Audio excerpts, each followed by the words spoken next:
Bem-vindo a mais um vídeo produzido pela equipe do Museu Antares.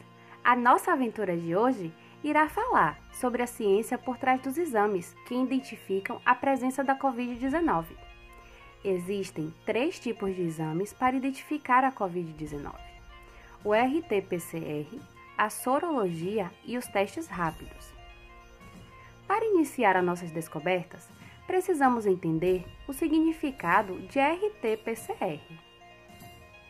Em português, significa reação em cadeia da polimerase com transcriptase reversa.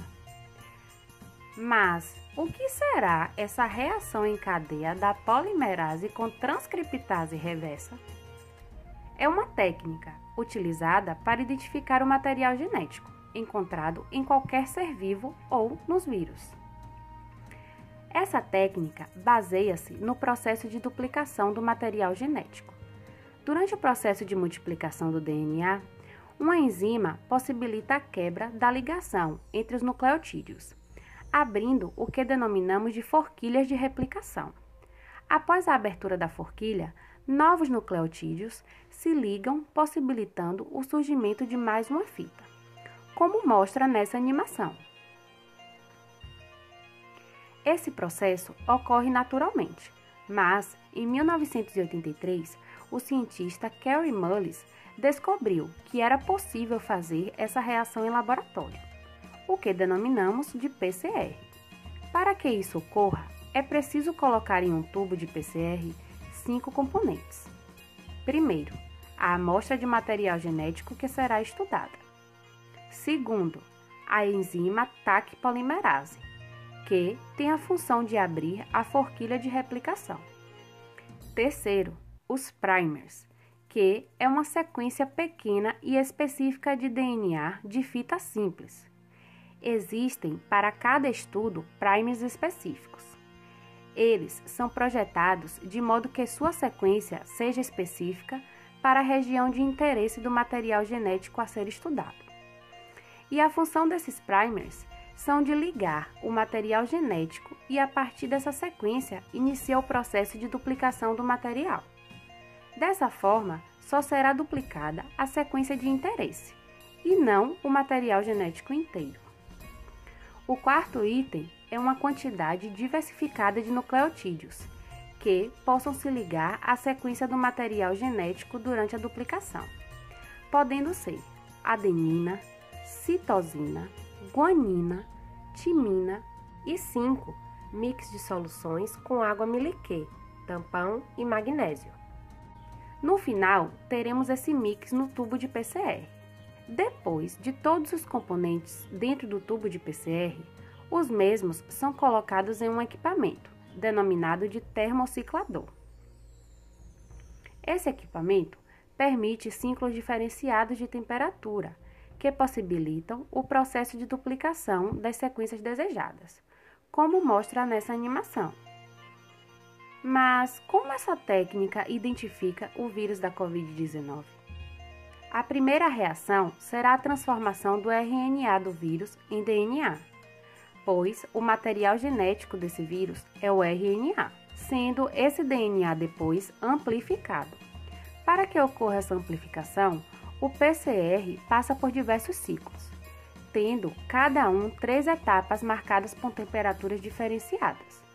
No primeiro momento, ocorre o aumento da temperatura, permitindo a desnaturação do DNA.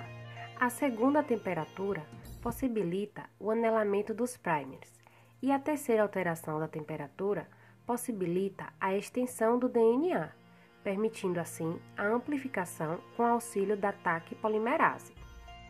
Quando o DNA é amplificado, significa que foi identificada a presença do material genético do SARS-CoV-2 na amostra. Sondas específicas detectam a sua presença e emitem um sinal, que é captado pelo equipamento confirmando a presença. Pois, lembre-se, o PCR é direcionado a uma amostra específica e só pode ser amplificado se existir a presença desse DNA na amostra coletada. A coleta pode ser feita a partir do 3º dia do início dos sintomas e até o 10º dia. Depois desse período, a quantidade de RNA tende a diminuir, impossibilitando um exame eficiente. O RT-PCR identifica a presença do vírus. Já a sorologia verifica a resposta imunológica do corpo em relação ao vírus. Quando se fala em sorologia, lembre-se de nosso vídeo sobre o uso do plasma sanguíneo como tratamento para a Covid-19. Nesse vídeo, foi visto a técnica que alguns médicos estavam utilizando, o plasma, como soro para tratamento. Como o soro apresenta os anticorpos, o exame de sorologia tem a função de detectar os anticorpos IgA, IgM e IgG em pessoas que foram expostas ao SARS-CoV-2. Nesse caso, o exame é realizado a partir da amostra de sangue do paciente. Esse exame possui risco de resultado falso negativo, pois nem todas as pessoas que têm infecção por SARS-CoV-2 desenvolvem anticorpos detectáveis pelas metodologias disponíveis, principalmente aquelas que apresentam quadros com sintomas leves ou não apresentam nenhum sintoma. Outra forma do resultado dar falso negativo está relacionado ao período de realização do exame. Para que o teste tenha maior sensibilidade, é recomendado que seja realizado pelo menos 10 dias após o início dos sintomas. Isso deve ao fato de que a produção dos anticorpos no organismo só ocorra depois de um período mínimo após a exposição ao vírus. Os testes rápidos têm relação também com os anticorpos. Existem dois tipos de exames rápidos: o relacionado aos anticorpos e o relacionado aos antígenos. Lembrando que os anticorpos são elementos produzidos pelo sistema de proteção e antígenos são os elementos que induzem a produção dos anticorpos. E cada anticorpo é específico para cada antígeno. Os testes rápidos para a Covid-19 são similares aos testes de farmácia para a gravidez, porém, o material de análise é o sangue. Normalmente, esses exames existem em dois locais diferenciados, um para a gota do sangue e o outro para o reagente presente no kit do exame. É esse reagente que permite a identificação da presença ou ausência do antígeno ou do anticorpo, a depender do exame. Existem 3 tipos possíveis de resultados: o positivo, o negativo e o inválido. A vantagem desses testes seria a obtenção de resultados rápidos para a tomada de decisão.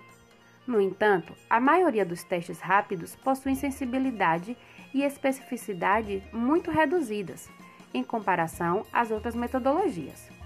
O Ministério da Saúde aponta que os testes rápidos apresentam uma taxa de erro de 75% para resultados negativos, o que pode gerar insegurança e incerteza para interpretar um resultado negativo e determinar se o paciente em questão precisa ou não manter a quarentena. E para uma melhor aprendizagem, vamos responder a esse estudo dirigido. E qualquer dúvida, você já sabe, procure seus professores ou deixe um recado aqui no nosso canal. E para o nosso próximo vídeo, como podemos guardar as nossas compras sem correr o risco de contaminação? Deixe suas curiosidades aqui nos nossos comentários e até a próxima, pessoal!